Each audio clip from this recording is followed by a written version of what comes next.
Oke, assalamualaikum warahmatullahi wabarakatuh. Selamat siang, anak-anak D3 Keuangan dan Perbankan. Oke, seperti minggu lalu, kali ini kita akan melanjutkan materi kita tentang uh, customer persona. Jadi sebelumnya kita sudah membahas tentang business lean canvas. Nah, sekarang kita akan membahas tentang customer persona. Nah, customer persona ini ada yang tahu sebelumnya apa? Kan ini ada customer, ada persona ya. Kalau dari kata kuncinya kita bisa menebak nih bahwa customer persona ini adalah sesuatu yang berhubungan dengan customer atau calon klien kita. Nah, di dalam berwirausaha kita juga harus tahu nih customer kita siapa dan target customer kita siapa, profil customer kita seperti apa, dan bagaimana cara kita untuk approach customer kita. Oke, nah kalau customer persona sendiri, customer persona adalah representasi semi-fiktif dari pelanggan ideal berdasarkan riset pasar dan data nyata tentang pelanggan yang ada. Nah, persona ini mencakup rincian demografis, perilaku, motivasi, tujuan, tantangan, serta kebutuhan pelanggan.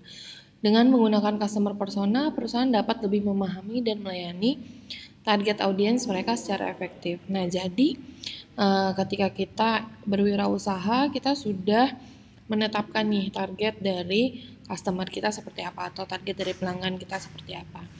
Nah, di customer persona ini terdapat beberapa elemen, yaitu elemen pertama adalah informasi demografis. Jadi kita harus tahu usia customer kita berapa, jenis kelaminnya apa, kemudian background pendidikannya bagaimana, pekerjaan yang dia lakukan apa, kemudian pendapatannya apa, dan lokasi geografisnya di mana.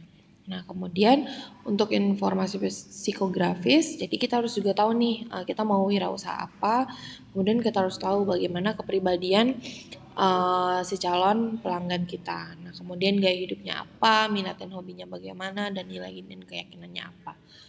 Nah, kita juga harus tahu tujuan dan kebutuhan, jadi apa yang dicapai oleh pelanggan, apa kebutuhan utama mereka, dan juga kita harus tahu tantangan dan masalah apa yang dihadapi oleh si customer kita. Jadi tantangan dan masalah ini apabila kita ketahui, kita bisa dapat memberikan solusi dari masalah yang mereka hadapi. Nah, terakhir adalah motivasi. Apa nih yang memotivasi pelanggan untuk mengambil atau melakukan pembelian kepada produk yang kita tawarkan.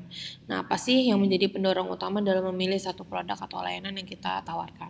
Nah, kalau misalkan saya nih mau berwirausaha menjadi pemilik kursus bahasa Inggris, nah berarti kan saya harus tahu nih kursus bahasa Inggris itu diperuntukkan untuk uh, calon pelanggan yang seperti apa? Apakah saya akan membuka kursus bahasa Inggris untuk mahasiswa, apakah untuk anak-anak di bawah 5 tahun atau anak-anak di rentang waktu antara 5 sampai 13 tahun. Nah, kemudian saya juga harus tahu nih calon customer saya adalah si anaknya, tapi kan yang membayar adalah orang tuanya. Jadi saya juga harus tahu pendapatan orang tuanya berapa, kemudian lokasi geografis atau lokasi rumahnya di mana, kemudian kepribadian, gaya hidup, minat, hobi, dan nilai keyakinan orang tuanya juga saya harus tahu.